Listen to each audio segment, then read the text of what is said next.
आज हम लोग क्लास 10th का चैप्टर 8 पढ़ेंगे, त्रिकोणमिति।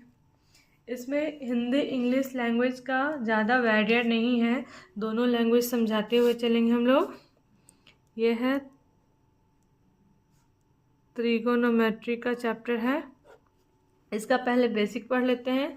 इसमें कुछ टर्म है जिसको याद करना या माइंड में रखना बहुत ज़रूरी है।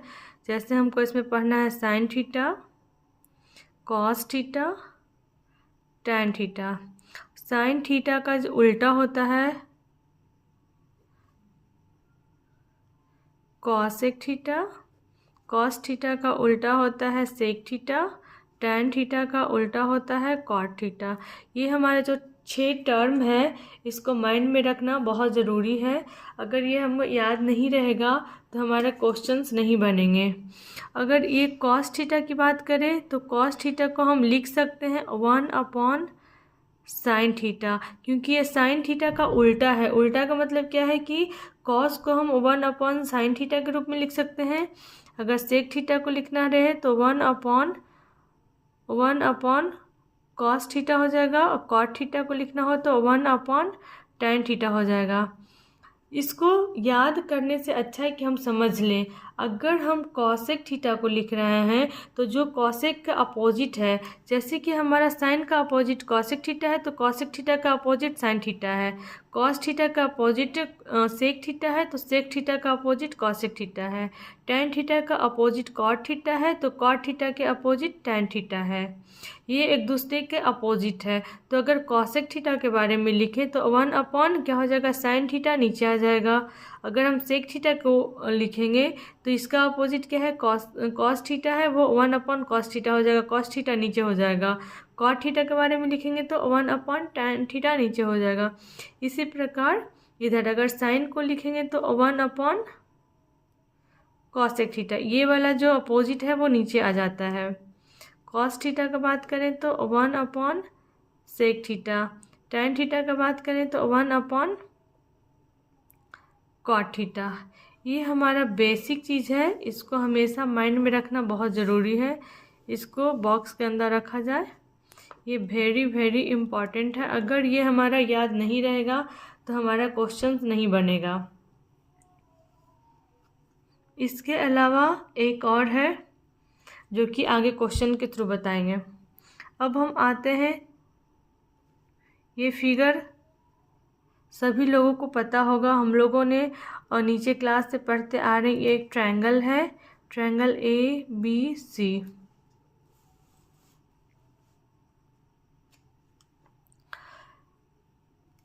इसमें B है, एंगल B है जो क्या है, समकोण है। मतलब क्या हो गया, right angle triangle, right angle triangle हो गया ये हमारा।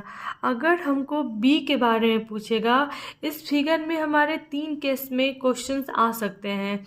अगर हम केस फर्स्ट ले लें और केस फर्स्ट में अगर हम एंगल बी का बात करें, एंगल हम बी का बात करें, ये हमारा जो ट्रायंगल है यह सबके लिए यही ट्रायंगल बनेगा। और ये जो हमारा है हाइपोटेनियस है, इसको हम लोग हिंदी में कर्ण बोलते हैं और इसको डिनोट हम लोग H से करते हैं। ये हमारा आधार हो गया, इसको हम लोग बेस बोलते हैं और इसको डिनोट B से करते हैं। ये हमारा परपेंडिकुलर है और इसको हम लंब बोलते हैं और इसको डिनोट हम P से करते हैं। याद करने के लिए हम लोग सिंबल का यूज़ करेंगे, जैसे P हो गया परपेंडिकुलर लंब, B हो गया आधार बेस और H हो गया हाइपोटेनस कर्ण। तो अगर हम लोग एंगल B के बारे में बात करते हैं तो समझने के लिए एक फिगर ड्रॉ कर लेते हैं।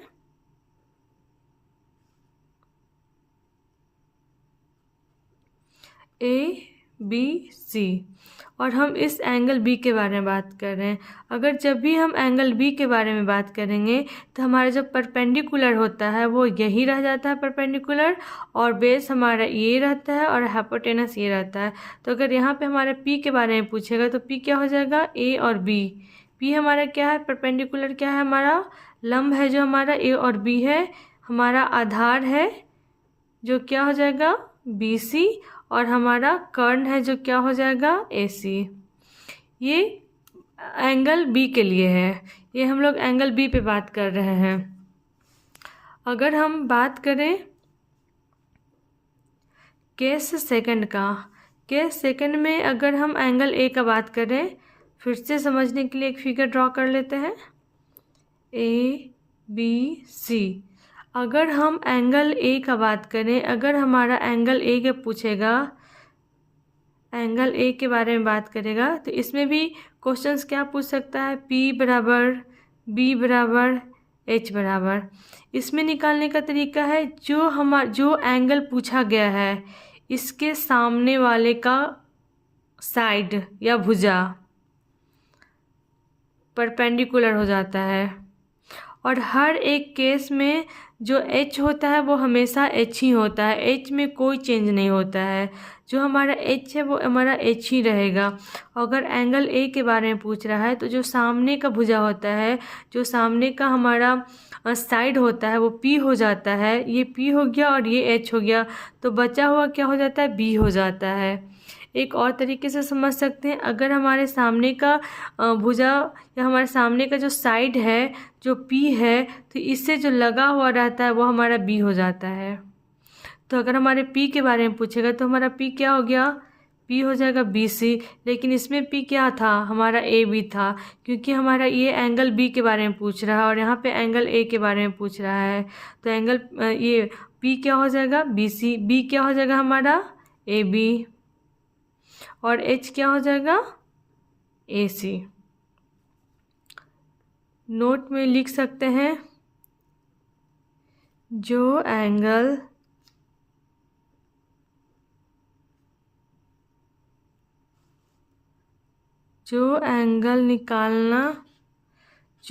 निकालना है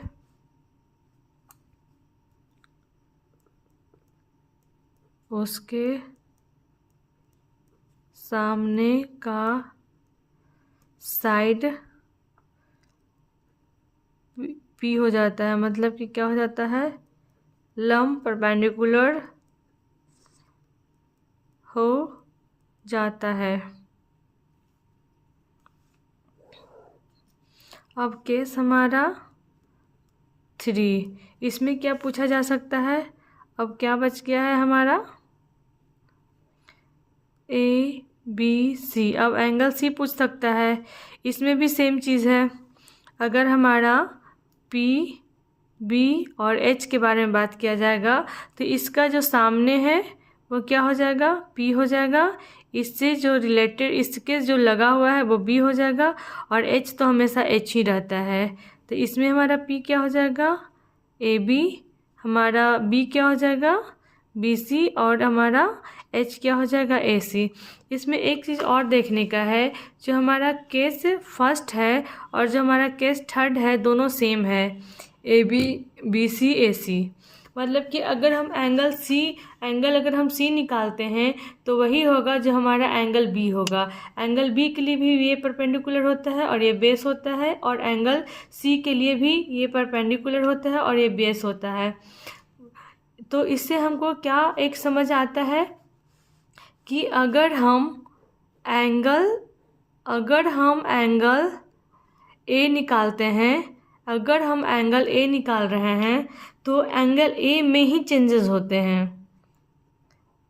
अगर एंगल A निकाल रहे हैं तो क्या होगा, तो चेंज होगा, वरना चेंज नहीं होगा। तो एंगल A निकालने के लिए क्या होता है, जो परपेंडिकुलर है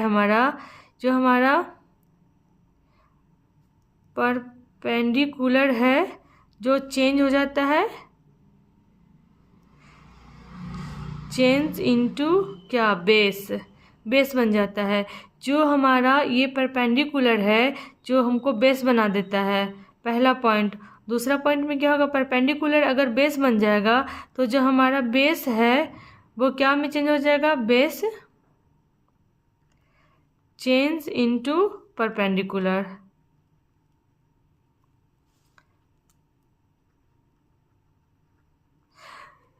एंगल ए के लिए हम देखते हैं कि जो हमारा परपेंडिकुलर है वो बेस बन जाता है और बेस है वो परपेंडिकुलर बन जाता है।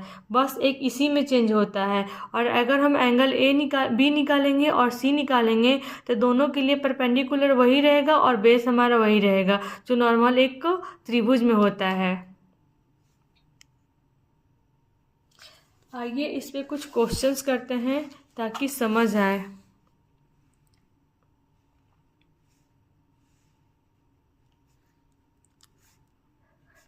ट्रायंगल दिया हुआ है, इसमें हमारा ए बी दिया हुआ है 4, बी सी दिया हुआ है 3 और ए सी दिया हुआ है 5।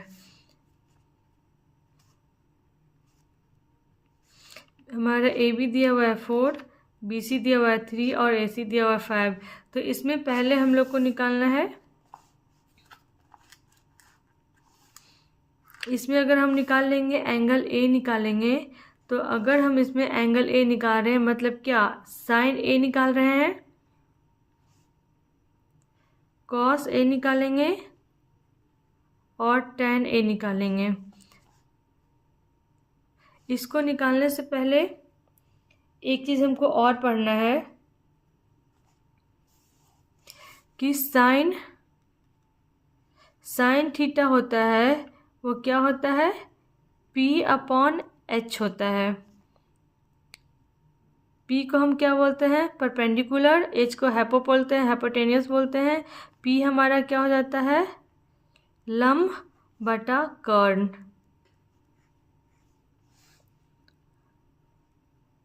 कॉस थीटा है, कॉस थीटा को बोलते हैं B/H।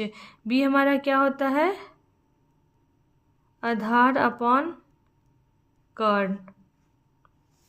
इसके बाद क्या बचेगा, टैन थीटा। टैन थीटा क्या हो जाता है, P/B। साइन में पहले साइन आता है तो पहले P ऊपर चला जाएगा, H नीचे। कॉस में P हो गया तो क्या बचा B, तो B ऊपर चला जाएगा, H नीचे। टैन में क्या होता है कि जो पहले ऊपर जाता है वो ऊपर आ जाता है और कॉस नीचे जाएगा तो B नीचे चला जाएगा। ये हमारा क्या हो जाएगा, लंब बटा आधार। और ये होता क्यों है दिखा देते हैं। टैन थीटा होता है, नोट्स में लिख लीजिएगा, हमारा जो टैन थीटा होता है ये होता है sine theta upon cos theta.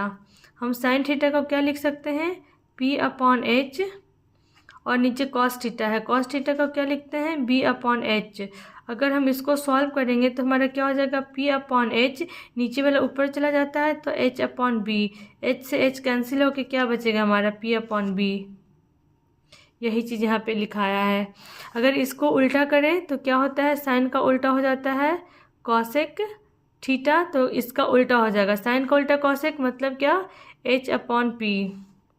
सेक का उल्टा क्या हो, कॉस का उल्टा क्या हो जाएगा, सेक थीटा, इसका उल्टा क्या हो जाएगा, H/B। तो याद करने का मतलब ये नहीं कि रटना है, समझने से ज़्यादा रटना अच्छा नहीं होता है। अगर आप समझ के क्वेश्चंस बनाइएगा तो आप भूलने का चांसेस कम रहेगा। अगर आप रट के बनाइएगा तो आप जल्दी चीज़ों को भूल जाइएगा। तो रटने से अच्छा है समझने का प्रयास करें। जैसे टैन का उल्टा क्या हो जाता है, कॉट। अगर टैन आपको याद है तो कॉट हम अपने आप निकाल सकते हैं कि टैन का उल्टा है तो P/B हो जाएगा, B/P हो जाएगा। अगर ये P/B है तो ये B/P हो जाएगा। इसमें रटने वाला कोई काम है नहीं।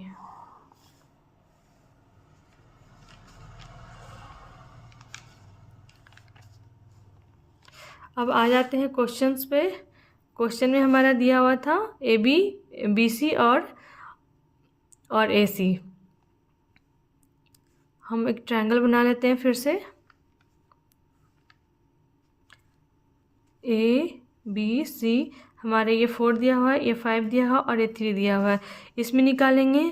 अगर हम साइन A पूछ रहा है, अगर इसके बात करेंगे, साइन A पूछ रहा है कॉस A टैन A, तो साइन क्या हो जाता है, P/H। अभी लिखवाए हैं कि साइन हो जाता है P/H। ये बनाने के लिए हमको ये याद रखना होगा, साइन होता है P/H। तो अगर हमारा एंगल ए के बारे में पूछ रहा है तो एंगल ए के लिए परपेंडिकुलर क्या होता है, इसके सामने वाला। अगर ना समझ में आए तो फिगर बनाइए, एरो बनाइए, बनाते बनाते क्वेश्चन समझ आने लग जाएगा। तो ये हमारा क्या हो जाएगा, पी हो जाएगा, और इससे जो लगा हुआ रहता है ये क्या हो जाएगा, ये बी हो जाएगा। बी अपॉन और पी बराबर, अगर नहीं समझ आए तो यहाँ पे लिख लीजिए, पी बराबर क्या हो गया हमारा 3, और बी बराबर हमारा हो गया 4, और एच तो है ही हमारा 5, ये दिया हुआ। तो sine A P upon H, तो पी हमारा क्या दिया हुआ है 3, एच क्या हो जाएगा 5। कॉस हमारा क्या होता है बी अपॉन एच, तो बी कितना आया है यहाँ पे 4 और एच क्या है 5। यहाँ पे tan क्या होता है p अपॉन बी, पी हमारा क्या कितना है 3 और b हमारा है 4। इसी तरह साइन का उल्टा करेंगे, कॉसेक ए तो क्या हो जाएगा h अपॉन पी, इसको उल्टा कर देंगे तो 5 अपॉन 3 हो जाएगा। कॉस का उल्टा होता है सेक ए, तो क्या हो जाएगा h अपॉन बी, h का वैल्यू कितना है 5 और b का वैल्यू कितना है 4। इसका अपोजिट tan का उल्टा क्या हो जाता है कॉट ए, क्या हो जाएगा b upon P 4 upon 3।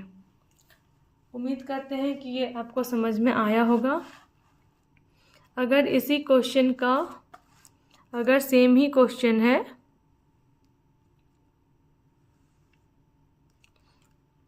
A B C और ये दिया हुआ है 4 3 5, और अगर इसमें एंगल सी पूछ ले, अब हम उस टाइम एंगल ए की बात कर रहे थे, अब हम इसमें एंगल सी का बात कर रहे हैं। अगर इसमें एंगल सी पूछ ले, क्या साइन सी, कॉस सी, टैन सी, इसके लिए परपेंडिकुलर क्या हो जाएगा, ये हो जाएगा हमारा p बराबर 4 और इससे जो नीचे लगा हुआ है b बराबर 3 और ये हमारा h बराबर तो है ही 5। साइन क्या हो जाता है p अपॉन h, तो p हमारा क्या है 4 और h हमारा क्या है 5। कॉस हो जाता है b अपॉन h, b में हमारा क्या है 3, h है हमारा 5। टैन हो जाता है p अपॉन b, p हमारा क्या है 4 और b हमारा 3। इसका अपोजिट किया जाए तो कॉसेक सी, कॉसेक सी क्या हो जाएगा h अपॉन पी, ये हो जाएगा 5 अपॉन 4। यहाँ पे कॉस का हो जाएगा सेक सी, क्या हो जाएगा h अपॉन बी, ये हो जाएगा हमारा 5 अपॉन 3। टैन का उल्टा कॉट, कॉट सी हो जाएगा हमारा b अपॉन पी 3 अपॉन 4। अब इसी में एक और पूछ सकता है, एंगल ए हो गया सी हो गया तो एंगल बी पूछ सकता है।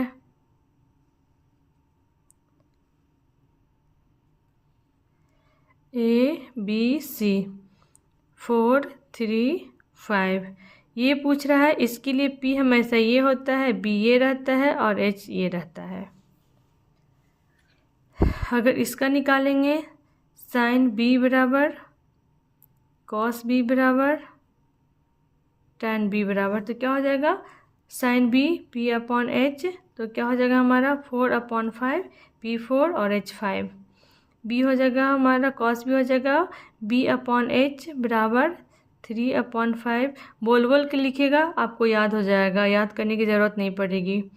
टैन हमारा होता है पी अपॉन बी, तो क्या हो जाएगा 4 अपॉन 3।